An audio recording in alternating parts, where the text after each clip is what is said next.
नमस्कार मंडळी, आज आपण आलोय आपल्या शेतात. सध्या भाताची लावणी चालू आहे. चला तुम्हालाही हा सुंदर अनुभव दाखवते. सगळ्यात आधी शेताचा गाळ केला जातो. त्यानंतर भाताची रोपं उपटून त्यांच्या मूठ बांधल्या जातात. त्या मूठ शेतभर पसरवल्या जातात, म्हणजे लावणी करताना सहज मिळतात. भाताची लागवड पाण्यातच का केली जाते, असा प्रश्न अनेकांना पडतो. कारण भाताला वाढण्यासाठी भरपूर पाणी लागतं. पाण्यामुळे तण कमी होतं, माती ओलसर राहते आणि रोपांची वाढ चांगली होते.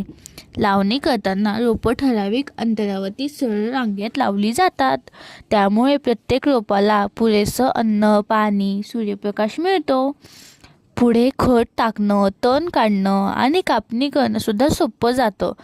आता मी पण लावणीला लागले. एका हातात मूठ धरायची आणि दुसऱ्या हातानं एक एक रोप लावत जायचं. सुरुवातीला हे थोडं काम कठीण वाटतं.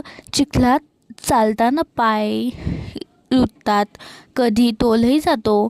पण हळूहळू सवय झाली की वेगाने चालू लागतो. बघता बघता एक रांग भरते, मग दुसरी, असं करत अख्खं शेत हिरव्या रोपांनी भरून जातं.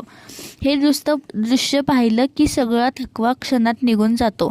भाताची लावणी ही फक्त शेतीचं काम नाही, तर आपल्या गावाकडची एक सुंदर परंपरा आहे. सगळे मिळून काम करतात, गप्पा मारतात, हसत खेळत दिवसभर कष्ट करतात. त्यामुळे कामाचा ताणही कमी जाणवतो. हे काम दिसायला सोपं वाटतं, पण दिवसभर चिखलात वाकून काम करणं सोपं नाही.